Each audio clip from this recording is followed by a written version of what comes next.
going to ask her to spend a little bit of time down on the ground today so you can have a close look at a black-breasted buzzard. Now this black-breasted buzzard's name is Beatrice, the black-breasted buzzard, so it really is brought to you by the letter B. And you can see, so she's very comfortable down here. These birds eat a lot of dead stuff, so they find dead animals on the ground. They also like to raid the nests of other birds. Now, of course, lots of birds will nest up in trees, but there are a few birds in Australia that nest down on the ground. So things like the swans, the bulgars, the bustards, they all lay their eggs on the ground. So does Australia's largest bird, which is the emu. And this is what emu eggs look like. They're enormous and they're kind of greenish in colour. This is a pretend one. That one's made out of plaster. But what we're going to do is pop it on the ground and let Beatrice show you what to do to get into an egg this size. Now, they actually can't use their feet or their beak. They're just not big enough or strong enough.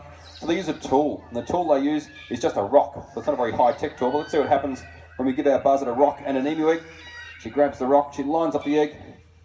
Oh, there you go, and throws it down. So she's going to use it as a hammer to smash her way into this big egg. Now, if that was a real emu egg, there you go, give her a round of applause. That's a good hit. Wow. Well done, Beatrice. So if that was a real emu egg, there'd actually be enough food in there to keep her going for 3 or 4 days. So it's a terrific food source. The hard part for her, though, is getting through that thick shell. You might be thinking that that's just a trick. We've taught Beatrice how to do that. It's actually not a trick. You don't need to teach these birds how to do that. What Beatrice has just shown you there is an instinctive behaviour or a natural adaptive skill. And it is kind of cool because there's only one other bird species on this planet that uses that same technique to get into its food.